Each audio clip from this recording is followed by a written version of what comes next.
مختصر احکام۔ پنجگانہ نمازیں کس طرح ادا کی جائیں؟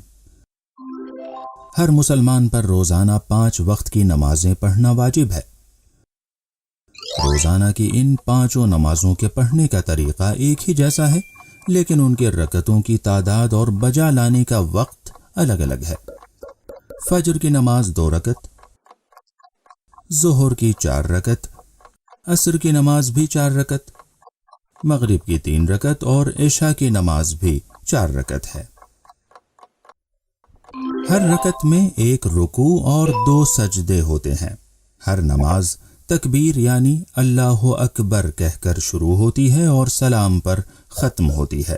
اور اب آئیے دیکھتے ہیں کہ کس طرح نماز پڑھی جاتی ہے۔ مثال کے طور پر مغرب کی نماز کو لیتے ہیں۔ اس سے پہلے کہ ہم نماز شروع کریں، یہ ضرور دیکھ لیں کہ نماز سے پہلے جو امور انجام دینا ضروری ہے وہ انجام دیے ہیں یا نہیں، جیسے وضو کرنا، لباس کا پاک ہونا، قبلہ رخ کھڑے ہونا وغیرہ۔ نماز سے پہلے اذان اور اقامت کہنے کی بہت تاکید کی گئی ہے، اگرچہ یہ واجب نہیں ہے بلکہ مستحب ہے۔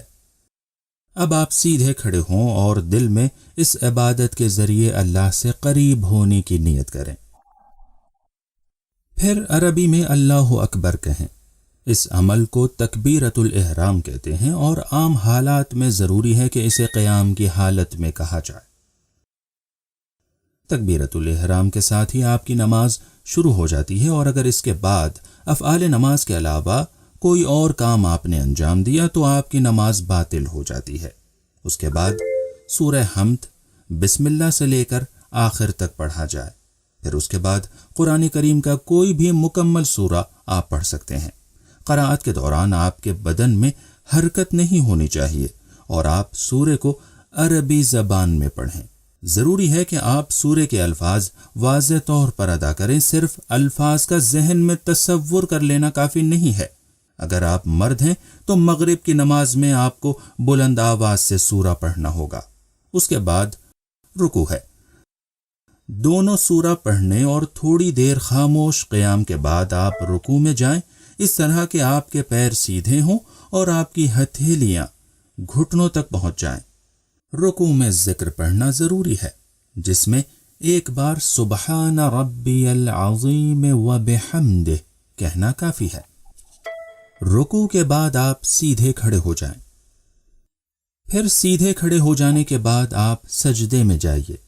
سجدے کی حالت میں اپنی پیشانی کو زمین پر یا ایسی چیز پر رکھیں جس پر سجدہ کرنا صحیح ہو۔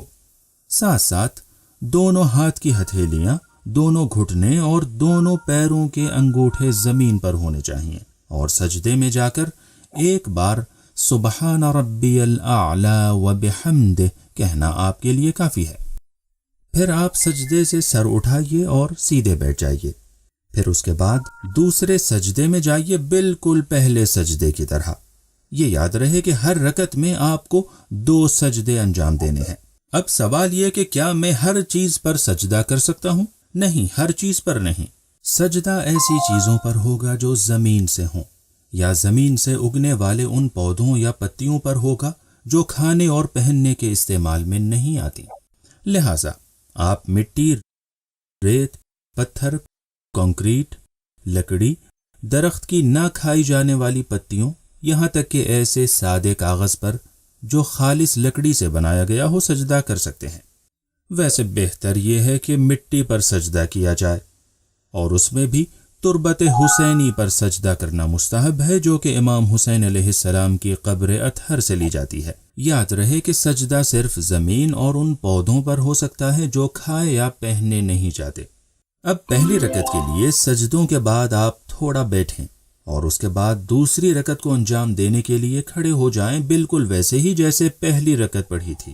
سورہ حمد اور دوسرا سورہ پڑھنے کے بعد رکوع میں جانے سے پہلے مستحب ہے کہ قنوت پڑھا جائے، یعنی اپنا ہاتھ دعا کے لیے اٹھائیں اور کوئی دعا کریں جو آپ چاہتے ہیں۔